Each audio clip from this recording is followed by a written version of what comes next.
Okay, let's check out Rory swing then. In this first video we're looking at the takeaway, and I want to show it you in 3D.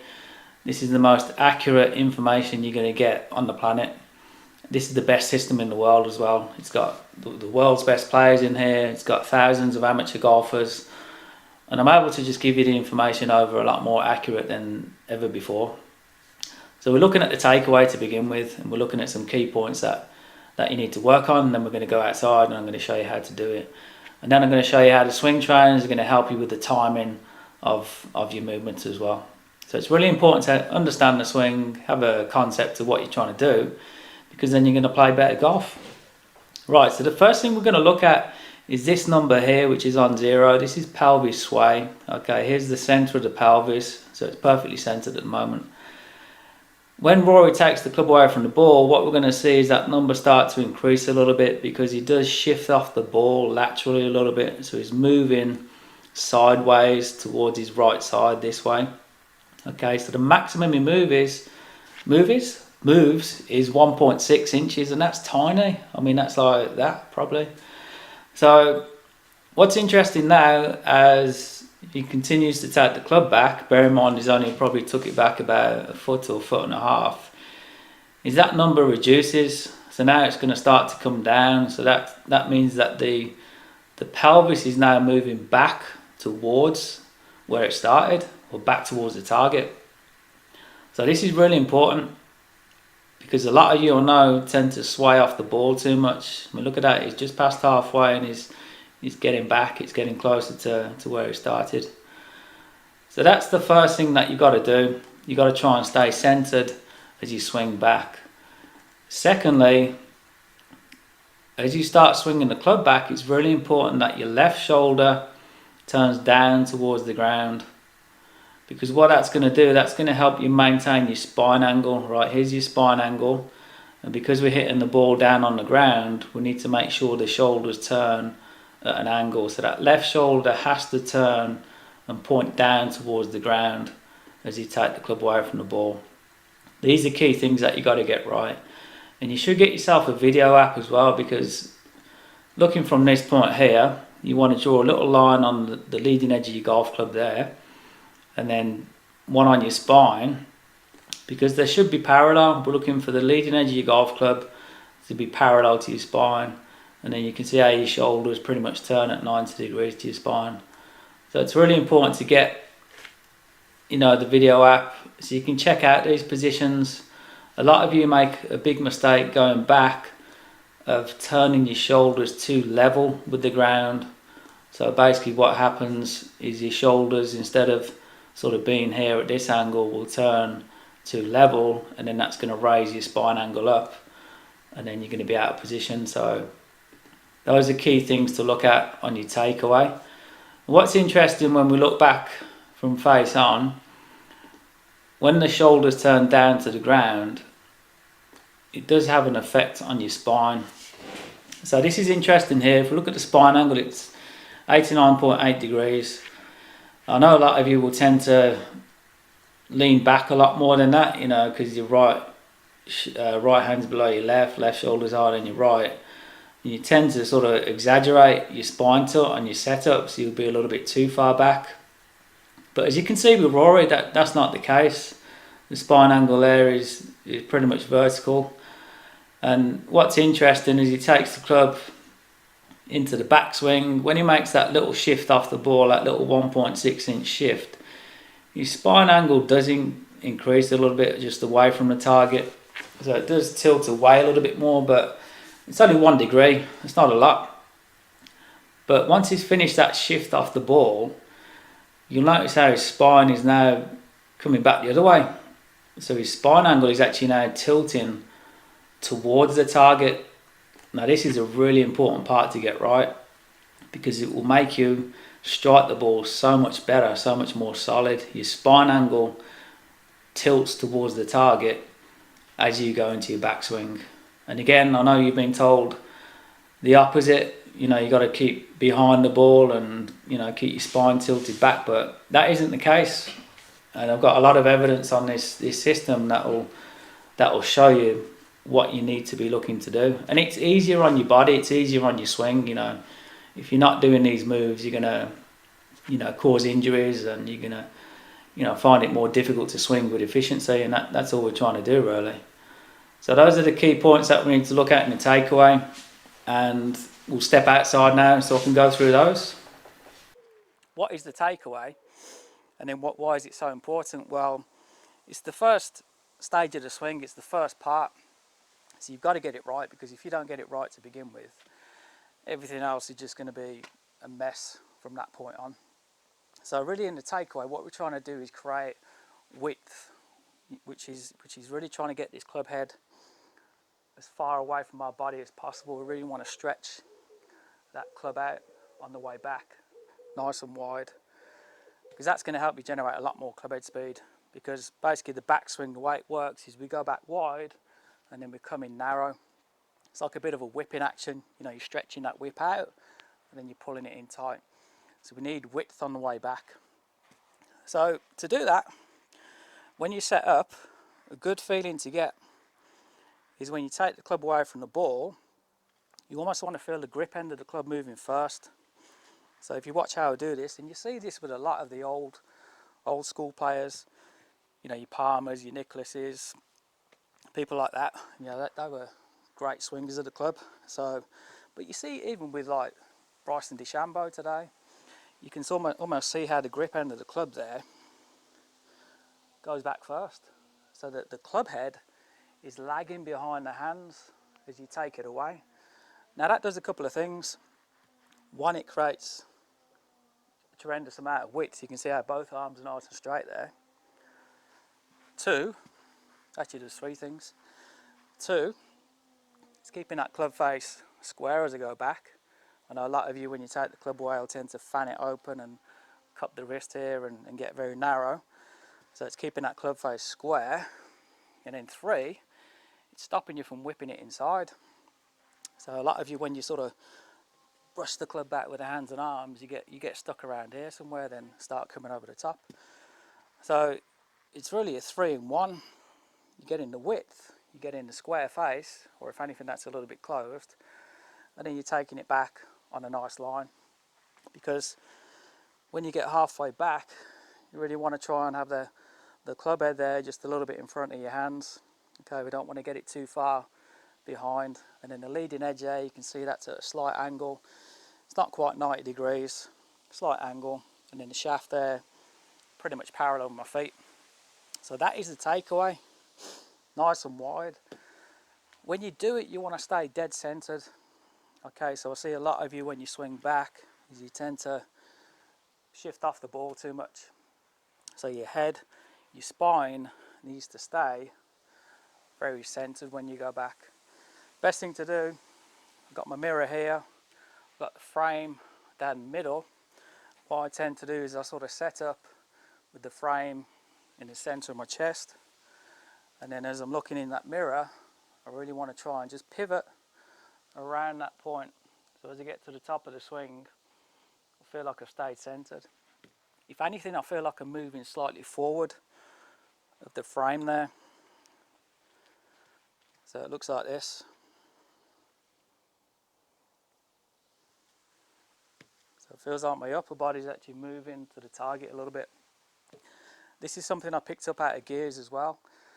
The spine, it actually tilts towards the target when you swing back, which is how I've always swung it.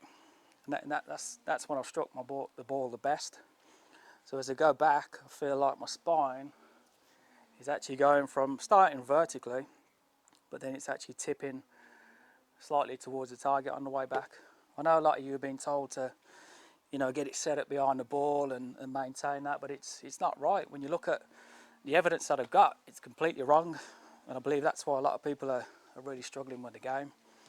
So as you go back, you stay centered, feel like your spine's tilting a little bit to the target, got that nice bit of width going back, and then you're good to go. Okay, second biggest mistake you make when you swing back is you turn your shoulders too level. And again, this is something that I picked out off gears. What we can see, and you'll see in my swing, when I swing back, you'll see how my left shoulder actually points sort of down towards the golf ball. One of the best players to look at for that, again going back to the old school, is Palmer. You know, I remember, I can just see it clear in my head when he swings back. You know, he's like left shoulder's going down, he's got that left heel up and everything. It looks like he's going to fall into the ball. And that's a great exaggeration to do. The last thing you want to do, it's going to destroy your game, is this. Because it doesn't happen. No one's ever done that.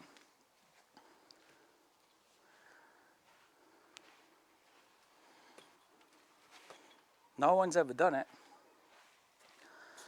And I just don't know where all that bad advice came from, where we were told to, you know, get that spine tilting back, turn behind the ball, slide, and all that stuff. It doesn't happen. It's clear in the evidence that I got.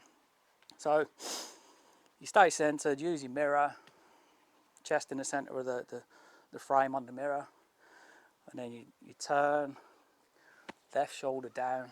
That's the key. Left shoulder's got to go down. And that's almost sort of creating this little bit of tilt in your spine as well.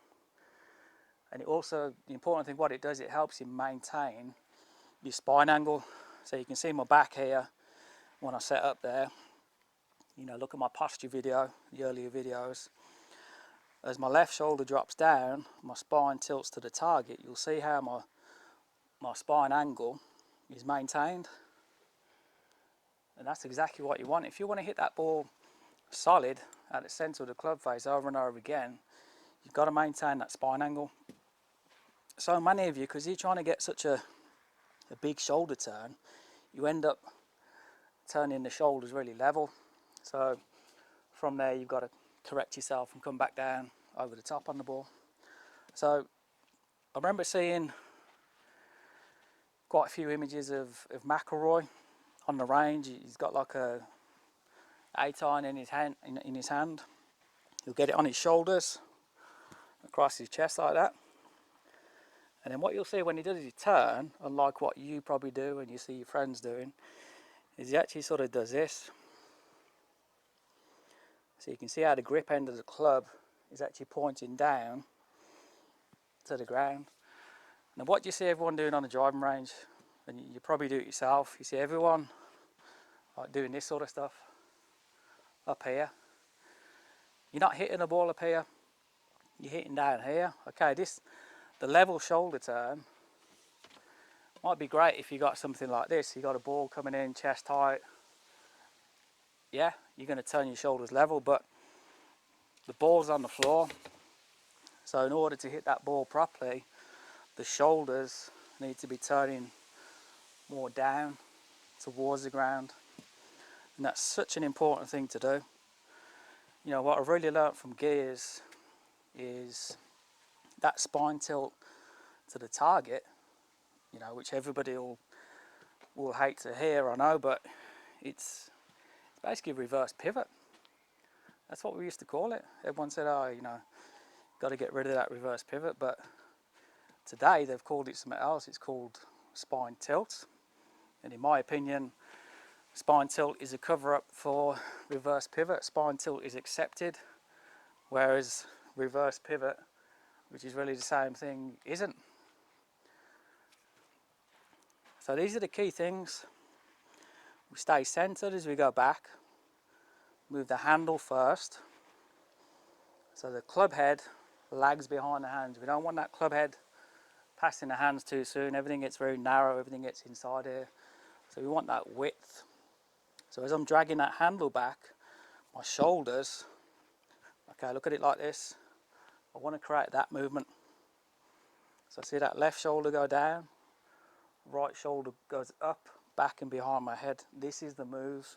Okay, the move isn't this, because you're going to hit the floor, you're going to thin it, top it and everything.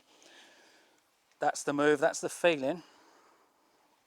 And then drag that back with that same feeling there. So the head of the club is lagging behind the hands. I've stayed centered, left shoulder's down, club face is square, and then we're in a good spot. You see a lot of players now, Matt Wolf, you know, when he's sort of going back, you know, you can see that where the head of the club is lagging behind the hand sort of thing. So, and they hit it a long way, seriously long way. So, like I say, all the old school swings, that's what you could see. You could see when they were going back, there was that sort of lagging of the club head on the way back, and then plenty of width, plenty of turn, you know, with the shoulders turning at that steep angle. And that's what we're trying to do. Your shoulders have got to turn. If you want to strike it solid at a steep angle, okay, don't do this level turn. Even with a driver, you know, driver, you still balls down here, shoulders should turn at an angle. So how's this going to help with your takeaway? It's going to help you with the timing of it. It's going to make it smoother, so you've got a much better tempo, much better rhythm. What it's going to indicate is if you get a little bit quick, like a lot of people do, to snatch it back with the hands and arms, you're going to create quite a lot of flex in the shaft here. Problem with that is you're going to find it pretty much impossible to control it. So by getting all the points right that I've just mentioned, what we're going to find as we swing back is it'll work pretty much like a normal golf shaft. So you'll see how it doesn't overflex. Stay pretty rigid, you know, especially for some of that flexes quite a lot. And don't think, because this flexes a lot, don't think you need to swing slower. It's the complete opposite. Okay, this has been tested on tour since 2016. A lot of Pete Cowan's players have been using it because, you know, he coaches some of the best players in the world. It's been tested with tour player swing speeds. You can go flat out and hit it as far as a normal club. The head weight is the standard head, standard 7-iron head. Same with the wedge, standard weight, and the driver, standard weight heads. Shaft is a little bit heavier than a normal shaft, but apart from that, it's just like a normal golf club. Because it needs to be like a normal club, so you can transition from the GForce swing trainer to your normal 7-iron, and that's how I wanted to design it. So quite a few things to think about there on your takeaway, but like I say, the big things I've picked up with this 3D is the shoulder turn, the spine, shoulders turning down to the ground, the spine tilting towards the target, and you know, that dragging of the grip on the way back, the lagging of the club head on the takeaway to get that width, and that's what you want to focus on the takeaway.